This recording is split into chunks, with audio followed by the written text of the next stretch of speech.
लड़के का नाम ली है जो अपनी प्रेमिका लीसा के करीब आते हुए मजे में उड़ रहा था। लेकिन ये सब तो वो सिर्फ सपने में देख रहा था। लेकिन जल्द ही ली का ये सपना टूट गया। दरअसल वो खुद को एक महान कुंफू मास्टर के रूप में सिर्फ इमेजिन ही कर सकता था, क्योंकि असलियत में तो उनके पूरे क्लैन में वो सबसे कमजोर था। अचानक उसे ख्याल आया कि पूरे क्लैन के दोपहर के खाने का समय हो गया है और उसे ही पूरी तैयारी करनी है। 10 साल पहले किंग यांग स्कूल, जो कि एक बहुत महान कुंफू का स्कूल है, उन्होंने उसे एडमिशन दिया था। जाओ ने कोशिश की कि वो मार्शल आर्ट सीख कर दूसरों से बेहतर बन जाए, लेकिन वो बाकी स्टूडेंट्स के मुकाबले में बहुत कमजोर रह गया। कुंफू से बेहतर उसके हाथ खाना बनाने में चलते थे। इसके बाद वो जल्दी जल्दी अपने मास्टर और साथी स्टूडेंट्स के लिए खाना पकाने लगा और जैसे ही खाना तैयार हुआ तो उसने सबको आवाज दी। खाना मेज पर पहुंचते ही उसके साथियों ने मस्ती करते हुए उस पर झपट्टा मारा और आपस में लड़ने लगे। इन स्टूडेंट्स की पावर का हिसाब लगाने के लिए इतना ही काफी था कि उनमें से एक ने खाने को हवा में ही रोक दिया। थोड़ी देर बाद मास्टर की पत्नी सुरु आई और उसने हमला करके उसे जमीन पर गिरा दिया। फिर जब मास्टर की एंट्री हुई तो सभी एकदम डिसिप्लिन में शांति से बैठ गए। स्टूडेंट्स को अब सिर्फ नॉर्मल चावल खाने पड़े, क्योंकि ली के तैयार किए हुए खाने को तो वो बर्बाद कर चुके थे। अचानक से मास्टर ने ली से पूछा कि भाई खाना तो ठीक है, तेरी ट्रेनिंग कैसी चल रही है? ली बड़ी खुशी से बताने लगा कि मैं पहले लेवल को बस पार करने ही वाला हूँ, जिस पर उसके साथियों ने तुरंत उसकी वाहवाही शुरू कर दी। लेकिन मास्टर को यकीन नहीं हुआ और उसने ली को आगे बुलाकर उसके शरीर की ऊर्जा को जांचने का फैसला किया। इतने सालों की ट्रेनिंग के बावजूद भी ली कुछ ही पलों में झुकने लगा। ये देखकर लीसा, जो मास्टर की बेटी है, पीछे से ली को सहारा देने लगी। लेकिन मास्टर धीरे धीरे अपनी ताकत को बढ़ा रहा था, इसलिए धीरे धीरे सभी चुपके से अपनी ऊर्जा ली को देने लगे ताकि वो मास्टर के टेस्ट में टिका रहे। लेकिन मास्टर को उनकी ये चाल समझ आ गई और उन्होंने एक ही झटके में सबको हवा में उछाल दिया। इसके बाद उन्होंने ली को पहला लेवल क्लियर करने में नाकामयाब बताया। इसके बाद हम देखते हैं कि लीसा चुपके से उसकी ट्रेनिंग में मदद करती थी। उन्हें छुप छुपा कर करना पड़ता था, क्योंकि किंग यांग स्कूल में किसी दूसरे मास्टर से सीखना अलाउड ही नहीं था। इस नियम को तोड़ने पर या तो उन्हें निकाला जा सकता है या फिर 10 साल के लिए एक दीवार की तरफ बैठ के मेडिटेशन करो। खैर, ली इस बार लेवल 1 की ट्रेनिंग पूरी करने ही वाला था कि तभी अचानक उसके गले में पहने हुए लॉकेट में से रोशनी निकलने लगी और अचानक से वो नीचे गिर पड़ा। लीसा ने बताया कि उसे ऐसा महसूस हुआ जैसे ली के शरीर के अंदर दो ताकतें आपस में लड़ रही हों, पर दोनों ने ही इस बात पर ज्यादा न सोचते हुए आगे बढ़ने का फैसला किया। ली ने बताया कि 10 साल पहले उसके माँ बाप को डीमन किंग ने मार डाला था। उस हमले में उनका पूरा गांव तबाह हो गया, जिस पर लीसा ने सोचा कि अगर वो उसे उसी जगह पर ले जाए तो शायद उसका मन हल्का हो सकता है। असलियत में बिना परमिशन लिए वो स्कूल को छोड़कर बाहर नहीं जा सकते थे, लेकिन उन दोनों ने इस बारे में थोड़ा सोचा और चुपचाप वहाँ से खिसक लिए। वो जल्द ही उस सुनसान गांव में पहुँचे। वहाँ पहुँचते ही ली को उस दिन की याद आई जब पूरा गांव नष्ट हो गया था। ली और उसका दोस्त जिन यू घर लौट रहे थे कि तभी उन्होंने पूरे गांव को बिजली और तेज रोशनी से घिरा हुआ देखा।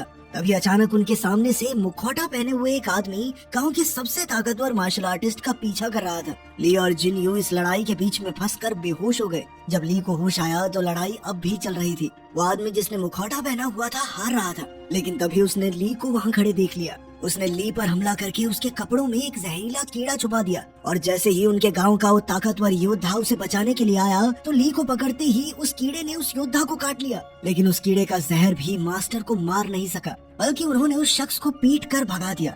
एक जोरदार धमाके के बाद ली और जिन यू ने जब गांव में लौटकर देखा तो उनको सभी लोग मरे हुए मिले। दुख के मारे वो दोनों रोते रहे। थोड़ी देर बाद ली का मास्टर अपनी बेटी लीसा के साथ वहाँ आया और उसे अपने साथ ही ले गया। इस दौरान किंग यांग स्कूल में सारे 7 मास्टर मिलकर आपस में एक मीटिंग कर रहे थे। हर 60 साल बाद सारे मास्टर अपने स्टूडेंट्स के बीच एक कंपटीशन रखते थे, ताकि ये तय किया जा सके कि आखिर कौन सा मास्टर सबसे ज्यादा ताकतवर योद्धाओं को तैयार कर सकता है। इस कंपटीशन में जीतने वाले को महासेना नायक बना दिया जाता। किंग यांग स्कूल के नीचे एक पुराना दुश्मन बसा हुआ था और एक मास्टर को लग रहा था कि डीमंस अपनी संख्या बढ़ा रहे हैं, इसीलिए ये टूर्नामेंट एक तरह की ट्रेनिंग भी है ताकि सभी स्टूडेंट्स दुश्मनों से लड़ना सीख जाएं। इसके बाद हम देखते हैं कि कुछ स्टूडेंट लड़के छुपकर शाओजू क्लैन के स्टूडेंट्स, जो कि आमतौर पर लड़कियां ही होती थी, उन्हें ट्रेनिंग करते हुए देख रहे थे। वहाँ एक से बढ़कर एक लड़की थी, तो लड़कों ने तो गेड़ियां मारनी है, लेकिन सभी का ध्यान लड़कियों में से सबसे ज्यादा ताकतवर सूखी पर पड़ा।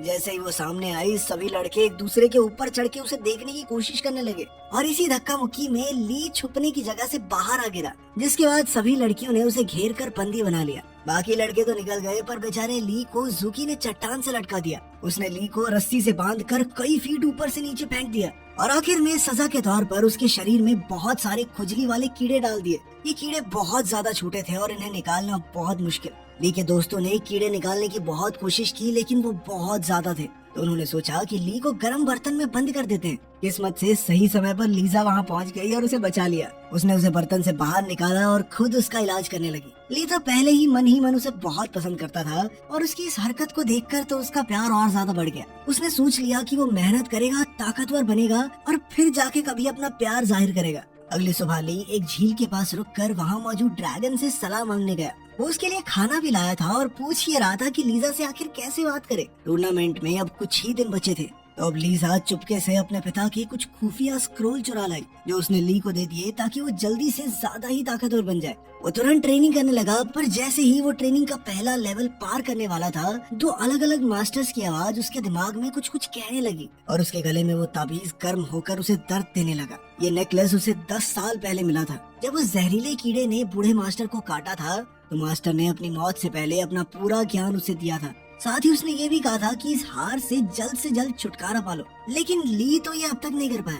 अब उसे शक होने लगा कि कहीं ये लॉकेट ही तो मुझे ट्रेनिंग पूरी करने से रोक तो नहीं रहा। जिसके बाद उसने इस लॉकेट को फेंकने का फैसला किया। वो सबसे ऊंची चट्टान पर गया और अब वो लॉकेट फेंकना चाहता था, लेकिन एक बंदर उसे छीनने के लिए वहाँ आ गया। ली तुरंत वहाँ से भागा, लेकिन बंदर उस पर लगातार पत्थर फेंकता रहा। अंत में ली नदी में गिर गया। ऊपर तैरने लगा, पर पत्थर उसे और गहरा खींच रहा था। नीचे कुछ रहस्यमयी सी चमकती हुई रोशनी दिख रही थी, लेकिन जाने से पहले पत्थर ने अपनी दिशा बदल दी और उसे वापस ऊपर ले आया। बंदर ने वो लॉकेट चुराने के लिए उसके हाथ पर काट लिया, जिसके बाद ली ने उसे दूर धकेल दिया। जैसे ही ली का खून उस लॉकेट पर लगा, तो झील के नीचे से एक छड़ी बाहर आई। आसमान में अंधेरा छा गया और अब वो छड़ी हवा में तैर रही थी। ली के गले का वो लॉकेट अब अचानक से दोबारा बहुत ज्यादा गर्म होने लगा, जिसके बाद जल्द ही वो जाकर छड़ी के साथ पूरी तरह फ्यूज हो गया, मानो ये हमेशा से एक ही चीज हो। सभी सातों मास्टर आसमान को इस तरह देखकर हैरान रह गए। वो समझ गए थे कि ब्लड सकिंग पर्ल नाम का एक खतरनाक हथियार फिर से जाग उठा है। ये ब्लड सकिंग पर्ल असल में डीमन किंग का हथियार था, जो उससे छीन कर कहीं कैद कर दिया गया, और तभी से डीमन किंग उसे ढूंढ रहा है। अब जब ये छड़ी फिर से प्रकट हुई है, तो हो सकता है कि वो धरती से बाहर आकर इसे हासिल करने की कोशिश करे। इसके बाद छड़ी अचानक से ली के पास चली गई। उसने बंदर को बचाया और वहाँ से जाने ही वाला था कि तभी मुखौटा पहने हुए एक औरत आई और छड़ी छीनने की कोशिश करने लगी। ली को ज्यादा लड़ना तो नहीं आता था, लेकिन वो उस लड़की को जैसे तैसे संभालता रहा, जब तक जूकी और लीसा ने वहाँ पहुँचकर उस अजनबी को भगा नहीं दिया। थोड़ी देर बाद जब ली लीसा को सब कुछ समझा रहा था, तो उसने देखा कि काटने का निशान उसके हाथ से गायब हो गया। उस रात वो अजनबी औरत एक बार फिर से ली के कमरे में वो छड़ी चुराने आई, लेकिन मुसीबत तो तब शुरू हुई जब वो छड़ी लेकर जाने लगी। छड़ी अब न जाने कैसे अपने नए मालिक से चिपक चुकी थी। जिसके बाद लड़की ने सोचा कि इसको मार के छड़ी हासिल कर लेते हो, लेकिन छड़ी ने ली की रक्षा करते हुए उस लड़की को बेहोश कर दिया। अगली सुबह ली उसे अपने बिस्तर पर देखकर घबरा गया। वो उलझन में था, लेकिन उस औरत ने कहा कि तुमने मेरे साथ कल रात को सब कुछ कर लिया, अब मुझे कम से कम ये छड़ी तो दे दो। ली उसकी बातों में आकर वो छड़ी देना चाहता था, पर छड़ी हर बार उसके पास वापस आ जाती। परेशान होकर वो लड़की बिना कुछ बोले वहाँ से निकल गई। जल्द ही हमें पता चला कि वो छड़ी तो ली से बात भी कर सकती थी। अगले दिन दूसरे मास्टर्स के स्टूडेंट्स भी स्कूल में पहुँच गए और अब टूर्नामेंट जल्द ही शुरू होगा। उनमें से एक ली का पुराना दोस्त था, जो एक दूसरे मास्टर के पास ट्रेनिंग करके एक बहुत ताकतवर योद्धा बन चुका था। जब उसे पता चला कि 10 साल बाद भी ली ट्रेनिंग का पहला पड़ाव पार नहीं कर पाया, तो वो कहने लगा कि भाई तेरा मास्टर ही बेकार है, उसने तुझे ठीक से सिखाया ही नहीं होगा। एक दिन ली अपना कुछ काम कर रहा था, जब उसने याओ को फूलों के खेत में देखा। वो चिल्लाकर उससे बोला कि फूल मत तोड़ना, उनको दर्द होगा, ठीक है। तभी अचानक बहुत से घुड़सवार योद्धा वहाँ पहुँच गए। लड़की ने ली को गिराकर उसे चुप रहने को कहा, और जब वो नहीं रुका तो उसे चूम लिया। उनके जाने के बाद याओ उसके आसपास छड़ी ढूंढने लगी, और ली ने कहा कि मैं तो उसे घर छोड़ के आया हूँ। जिसके बाद उसने ली को चांटा दिया और वहाँ से चली गई। लेकिन छड़ी अपने आप ही ली को बचाने के लिए उसके पास आकर खड़ी हो गई थी। बाद में जब ली अपना काम करके स्कूल में वापस पहुँचा, तो उसने लीसा को एक दूसरे स्टूडेंट के साथ चिपका चिपकी करते हुए देखा। लीसा ये भी नहीं जानती थी कि ली उससे प्यार करता है, तो वो अनजाने में उसके सामने ही अपने प्रेमी की बातें करती रहती। मेरा बॉयफ्रेंड तो ऐसा है, वो ऐसा है, वो ऐसा करता है, ऐसा करता है। ली चुपचाप उसकी बातें सुनकर मुस्कुरा तो रहा था, लेकिन अंदर ही अंदर बेचारा टूट रहा था। अपना गुस्सा निकालने के लिए वो पास की एक चट्टान पर जाकर जोर जोर से चिल्लाने लगा, लेकिन उसके दोस्तों ने उसे सुन लिया। जिसके बाद वो शर्म के कारण वहाँ से भाग गया। भागते हुए उसे कुछ लोग उसका पीछा करते दिखे। तभी याओ उससे मिली। दोनों एक गुफा में छुप गए, जहाँ ली ने उस लड़की से सवाल किए। वो अपने मास्टर से छुप रही थी, क्योंकि उसने एक नियम तोड़ा था। बातें करते वक्त वो कई बार छड़ी को छीनना चाहती थी, लेकिन उसका बस नहीं चला। गुस्से में आकर उसने अपना हथियार निकाला, लेकिन इससे पहले कि वो हमला करती, छड़ी ने खतरा महसूस करके उसे बेहोश कर दिया। ली को कुछ समझ नहीं आ रहा था, लेकिन वो तो उससे अच्छे से पेश आया। फिर कुछ देर बाद वो खाना लेने बाहर गया। वापस आया तो उसने देखा कि लड़की कुछ पका रही थी। पहले पहले उसे लगा कि कहीं उसने उसका बंदर तो नहीं पका दिया, लेकिन वो तो जला हुआ खरगोश था। जिसके बाद ली ने एक और खरगोश को छड़ी पर पकाया। लड़की ने उसे चख कर कहा कि उसे अपनी माँ के पकाए हुए गोश्त की याद आ गई। ली के मन में ज्यादा चालाकी नहीं थी और ये देखकर लड़की ने उसे अपनी माँ की मौत और एक ऐसी जगह पर जीने की इच्छा जाहिर की जहाँ उनको कोई ना ढूंढ पाए। आखिरकार टूर्नामेंट का दिन आ ही गया। हर मास्टर के 7 स्टूडेंट्स को चुना गया था जो आपस में लड़कर फैसला करेंगे कि आखिर नंबर 1 कौन है। इस टूर्नामेंट में अब टोटल 49 स्टूडेंट्स थे, तो ये फैसला किया गया कि जिसके हाथ में भी नंबर 1 बॉल आएगी वो सीधा अगले पड़ाव में पहुंच जाएगा। जैसे ही बॉल्स को हवा में छोड़ा गया, सब उड़ उड़ कर उन्हें पकड़ने लगे। एक मास्टर ने देखा कि ली अकेला ऐसा स्टूडेंट था जो उड़ा नहीं। सब उस पर हंसने लगे क्योंकि वो तो कुंफू में इतनी आगे तक पहुंचा ही नहीं था। इससे पहले कि ली जमीन पर पड़ी हुई बॉल उठाता, जूकी ने चुपके से बॉल बदल दी। इससे ली को नंबर 1 वाली बॉल मिल गई। ली सोच में पड़ गया और जब उसने जूकी का शुक्रिया अदा किया तो जूकी कहने लगी कि वो यहाँ लड़ने आई है, बिना लड़े आगे बढ़ने में उसे कोई इंटरेस्ट नहीं है। तो मैंने ये अपने लिए किया है, तुम्हारे लिए नहीं। टूर्नामेंट शुरू हुआ और 31 स्टूडेंट तो पहले दौर में ही बाहर हुए। शाम को हम देखते हैं कि जूकी अभी भी ट्रेनिंग कर रही थी। वो काफी थकी हुई थी और अब तो बीमार लग रही थी। उसके मास्टर ने उसे आराम करने को कहा, लेकिन जूकी का कहना था कि वो किसी भी हालत में जीतना चाहती है क्योंकि उसकी मास्टर कमजोर हो रही थी और वो नहीं जानती कि दूसरे मास्टर उसे इस तरह समझें। दूसरे पड़ाव में तो जूकी ने अपने ओपोनेंट को बिना तलवार चलाए हरा दिया। उसे देखकर तो अब सभी घबराने लगे थे। अब ली की बारी आई और उसके दोस्त उसे देखने आए थे। सभी ने उसे हल्के में लिया, पर ली ने बड़ी ही आसानी से विरोधियों को हराया। लड़ाई के दौरान उसकी आंखों के सामने थोड़ी धूल आ गई और इसी दौरान छड़ी ने खुद ब खुद अपने ओपोनेंट को हरा दिया। जब ली खाना खाने आया तो सभी उदास थे, लेकिन फिर ली ने बताया कि मैंने तो कर लिया क्वालिफाई। उसकी बात सुनकर सभी दंग रह गए। अगले राउंड में उसका मुकाबला अपने बचपन के दोस्त जिंग यू से था। जिंग यू को लग रहा था कि ली उससे बहुत ज्यादा कमजोर है, तो उसने उसे पहले वार करने का मौका दिया, पर छड़ी ने जोरदार हमला करके जिंग यू को हरा दिया। जिंग यू गुस्से में कहने लगा कि तूने अपनी ताकत छुपा के धोखा दिया मुझे, ये ठीक नहीं किया तूने। वो इस बात से इतना गुस्सा हो गया कि ली के साथ दोस्ती तोड़ के ही चला गया। रात को ली का बंदर उसे उन्हीं महिला योद्धाओं के इलाके में ले गया जहाँ जूकी नदी किनारे बेहोश पड़ी थी। ली ने उसे उठाया और देखा कि वो काफी कमजोर हो गई थी। उसने जूकी को सलाह दी कि टूर्नामेंट छोड़ दो, पर जूकी ने कहा कि वो किसी भी हालत में इस टूर्नामेंट को जीत कर ही रहेगी। अगले दिन सभी स्टूडेंट्स और उनके मास्टर्स ली और जूकी के फाइनल मुकाबले के लिए जमा हुए, लेकिन आज ली के पास अपनी छड़ी नहीं थी क्योंकि कल जिंग यू के गुस्सा करने के बाद उसे बहुत बुरा लगा और उसने छड़ी को ही फेंक दिया। छड़ी के बिना ली शुरुआत में ही बहुत घायल हो गया, लेकिन जब जूकी ने उसे सरेंडर करने को कहा तो वो नहीं माना। वो अपनी आखिरी सांस तक लड़ने को तैयार था क्योंकि सभी लोग हमेशा उसे नाकारा समझते थे। टूर्नामेंट को खत्म करने के लिए जूकी ने अपनी तलवार निकाली, पर अचानक से छड़ी लौट आई क्योंकि वो अपने मालिक को मरते हुए नहीं देख सकती थी। छड़ी को छूते ही ली के घाव तुरंत ही भर गए। इसके बाद छड़ी एक के बाद एक जूकी पर जबरदस्त हमले करने लगी, पर ली ने जूकी की नाक से खून बहता देखकर उसे रोक दिया। उनकी इस लड़ाई के बीच में डिमोनिक क्लैन वहाँ पहुँच गया। कई सारे स्टूडेंट्स एक बच्चे की चीख सुनकर जंगल की तरफ गए, लेकिन वो डीमंस का बिछाया हुआ एक जाल था। एक पपेट मास्टर ने उन्हें अपने काबू में करके एक दूसरे को मारने पर मजबूर कर दिया। अब कई राक्षस धरती के नीचे से निकलकर स्टूडेंट्स को मारने लगे ताकि डीमन किंग के स्कूल में आने का रास्ता साफ हो जाए। खैर सभी 7 मास्टर्स ने ली की छड़ी को पहचान लिया और वो समझ गए कि यही डीमन किंग का वो खास हथियार ब्लड सकिंग पर्ल है। छड़ी को छीनकर ली को कैद कर दिया गया। उन्हें शक था कि ली ने शायद किसी काले जादू की ट्रेनिंग ली है, पर उसके मास्टर ने कहा कि 10 साल हो गए स्कूल से बाहर नहीं गया लड़का।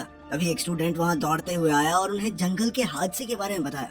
इसके बाद सभी समझ गए कि ली ने कोई गड़बड़ नहीं की क्योंकि वो तो कैद में पड़ा है। फिर भी उन्होंने ली और छड़ी को बंद ही रखा और जांच करने निकले।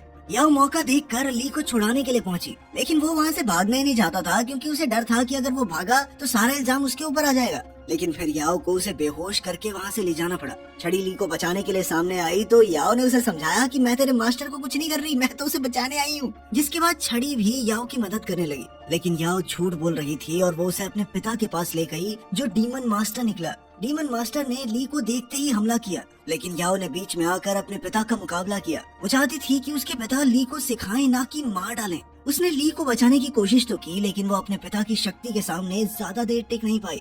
ली अकेला था तो उसने अपनी छड़ी पर ही भरोसा रखा। वो सभी 7 मास्टर्स के वहाँ पहुँचने तक डीमन मास्टर का मुकाबला करता रहा। डीमन मास्टर बहुत ज्यादा ताकतवर था और उसका मुकाबला करने के लिए 7 मास्टर्स ने अपनी शक्तियों को जोड़कर हमला किया। ली अपने मास्टर्स की शक्ति को देखकर हैरान रह गए, क्योंकि उन्होंने वही बिजली वाला हमला किया था जिसने कभी उसके गाँव को तबाह कर दिया था। उसे समझ आया कि इन मास्टर्स में से ही एक ने उसके गांव को तबाह किया है, लेकिन यह अभी पार्टी बदलने का टाइम नहीं था। अपने मास्टर्स को मुसीबत में देखकर उसने उनकी मदद की। इस दौरान उसका शरीर दोनों तरफ की ऊर्जा को खींचने लगा, अच्छी भी और बुरी भी। इससे वो कब नौसिखिए से एक अलग ही लेवल पर पहुंच गया, पता ही नहीं चला। डीमन मास्टर तुरंत ही समझ गया कि ली कोई आम इंसान नहीं है। उसके शरीर में 3 अलग अलग तरह के कुंफू थे। उसने चेतावनी दी कि ली की ताकत इस स्कूल की बर्बादी का कारण बनेगी, और अचानक वहाँ से गायब हो गया। मास्टर्स घबरा गए और सोचा कि ली को मारना होगा। उसने अपने मास्टर्स को अपने ऊपर हमला करते हुए देखकर धोखा महसूस किया। अब वो इतना ज्यादा ताकतवर था कि चाहे तो उन सभी को तबाह कर दे। वो अपने मास्टर पर जानलेवा वार करने ही वाला था कि तभी लीसा बीच में आ गई और अपने पिता को बचाने के चक्कर में वो घायल हो गई। लीसा बहुत ज्यादा घायल थी, लेकिन फिर भी उसने हाथ बढ़ाकर ली को अपने आप को पहचानने को कहा। ली होश में तो आ गया, लेकिन बेचारी लीसा मर चुकी थी। इस मौके पर जूकी की मास्टर ने उसे ली को मारने को कहा। जूकी हिचक तो रही थी, लेकिन फिर भी उसने अपनी मास्टर का कहा टाला नहीं। पहला हमला ली के साथी ने रोक दिया और दूसरा उसके मास्टर ने रोका, जो ली से कहता रहा कि जल्द से जल्द यहाँ से निकल जाओ और फिर कभी वापस लौट कर मत आना। तीसरी बार हमला करने के लिए जैसे ही जूकी आगे बढ़ी तो उसे याद आया कि ली ने उसकी जान बचाई थी, तो अपना एहसान उतारने के लिए उसने ली को जाने दिया। ली घायल याओ को उठाकर उड़ गया, उससे ये वादा करते हुए कि वो उसे एक ऐसी जगह ले जा रहा है जहाँ उसे कोई ना ढूंढ पाए। तो आपको बहुत टाइम बाद ये कुंफू मूवी कैसी लगी कमेंट्स में जरूर बताना। अगर ऐसी मूवीज और देखना चाहते हो तो कमेंट कर देना, ठीक है।